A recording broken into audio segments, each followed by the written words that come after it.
김창렬 화백은 그 출발 지점을 이제 1950년대로 잡고 있거든요. 1950년대 중반. 주로 이제 1957년을 기점으로 해서 우리나라에서 시작된 그 앵포르멜 미술의 가장 그 핵심적인 그런 멤버 중에 한 사람이고, 이 당시에 시작된 이 앵포르멜 미술이라는 건 사실 우리나라에서는 전후 미술로 분류될 수 있는 그런 미술입니다. 근데 이 앵포르멜은 사실은 이제 유럽에서 그 단초가 발견이 되죠.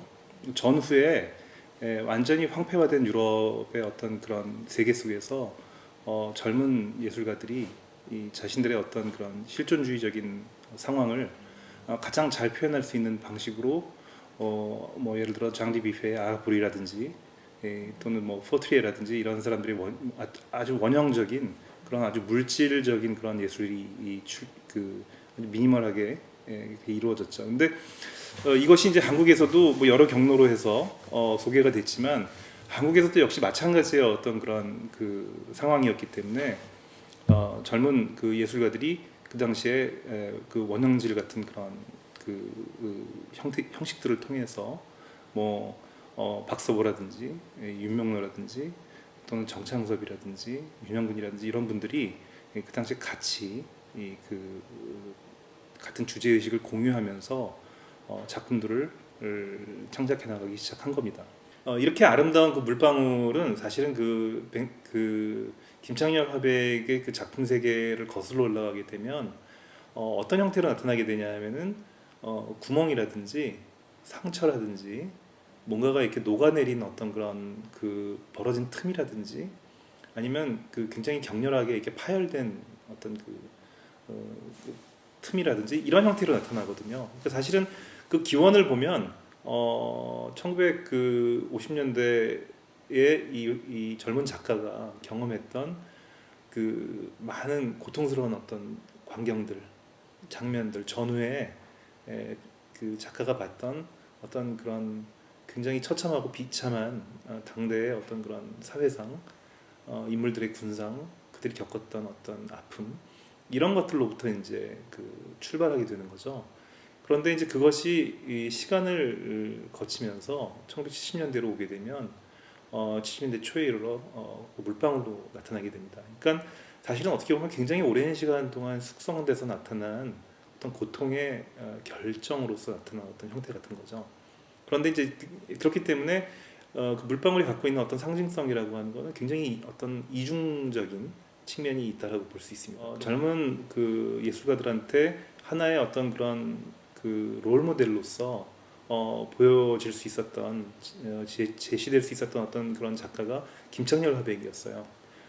특히나 이제 김창렬 화백의 작품은 단순히 그 사실적인 어떤 회화가 아니라 그 당시에 어떤 그런 많은 세계적인 어떤 그런 흐름들, 가령 예를 들어 미니멀리즘이라든가 개념주의라든가 또는 모노화라든가 또는 그 작품 내 자체가 갖고 있는 어떤 그런 그 구조적인 어떤 측면이라든가 이런 것들이 이론적으로나 실천적으로 굉장히 많은 그 시사점을 던져줬거든요.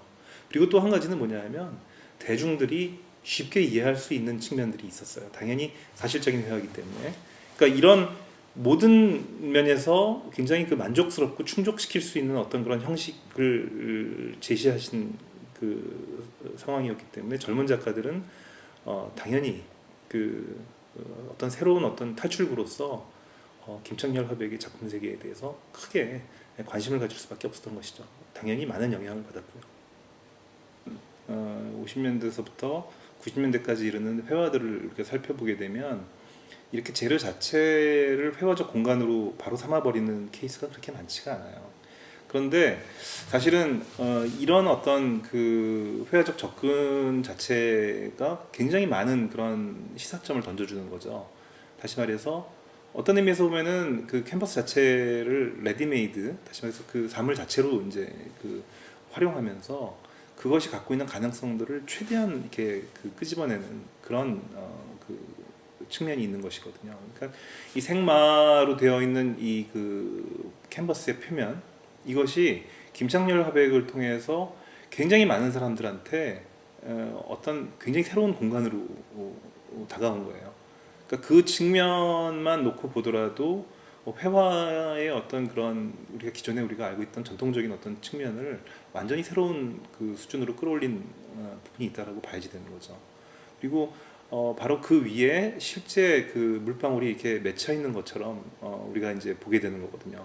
그러니까 사실적인 어떤 그런 그 공간 위에 어떤 사실적인 그 물방울이 맺혀 있으면서 동시에 이게 환영처럼 보이기도 하고 그 사실적인 그 표면 자체가 환영처럼 보이기도 하고 이런 굉장히 뭐랄까요 그 굉장히 그 변화무쌍한 어떤 그 긴장 같은 것들이 회화로부터 발생되게 돼요. 그래서 그런 그 공간을 어떻게 생각해내셨을까 하는 그 당시에 그런 그 놀라움도 있고 굉장히 그 아주 독자적이고 아주 그 크리에이티브한 그런 그 프로세스를 창작 과정을 작가 본인이 그 당시에 만들어낸 거 아닌가 이런 생각을 하게 됩니다.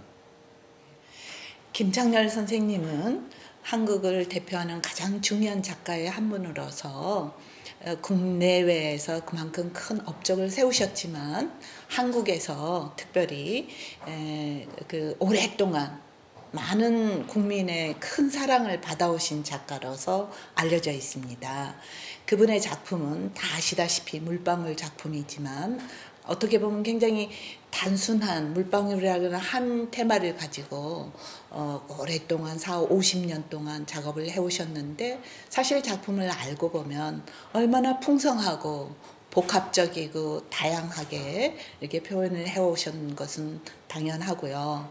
그 작품에서 정말로 그 철학적인 풍성한 그런 사유를 끌어내고 있습니다. 아시다시피 그 김창렬 화백은 한국 작가 또는 국제적으로도 아주 드물게 굉장히 지적인 작가입니다. 또 김창렬 화백이 한국을 대표하는 화가로서 정말로 뉴욕에서는 백남준 선생님, 또 일본에서는 이우환 선생님과 함께 이제 세계 미술사에도 크게 공헌을 하셨죠. 사실 김창렬 미술관에 대해서는 여러 해 전부터 다른 도시에서 서로 미술관을 만들겠다는 주장이 있었지만 선생님께서 마지막에 마음을 굳히셔서 제주도에 오픈하기로 하셨는데요. 제가 정말 초대 관장으로 돼서 너무나 그 책임도 크고 기쁘기 짝이 없습니다. 특히 선생님께서 초기부터 현대에 이르는 그 장구한 미술사 선생님 작품을 저희 미술관에 220점을 기증해 주셨습니다.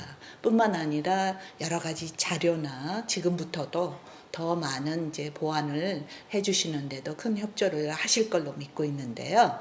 저희도 그 상설전 뿐만 아니라 김창렬 예술세계와 그 지역 또는 미술계약 연결되는 어떤 접점을 찾아서 기획전을 꾸준히 만들어 나가고 있습니다.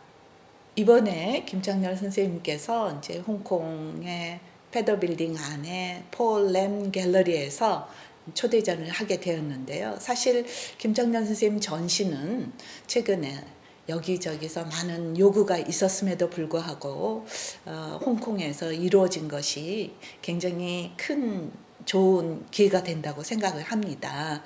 김창렬 선생님도 굉장히 흡족해 하시고 또 아시다시피 홍콩은 지금 지구촌 사회에서 가장 뜨거운 미술 시장과 또 온갖 그 미술을 좋아하는 사람들이 관심 갖는 그런 전시들이 풍성한 곳이 되었지 않습니까?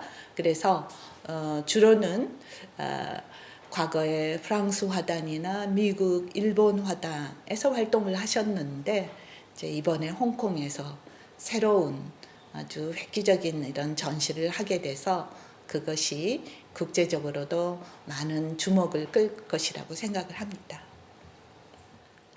I think he's as any person. He has a very complex personality, and at first he has the appearance of the obvious Eastern old wise man with a white beard, and the aura that he has is that of some kind of a Taoist wise man, and his art reflects that image in some sense. But on the other hand, he has also the playfulness of a child somehow, and the two combined together makes his art possible, I think. So beyond the philosophy that might be found in the water motif, or there's also the child playing with the beam, and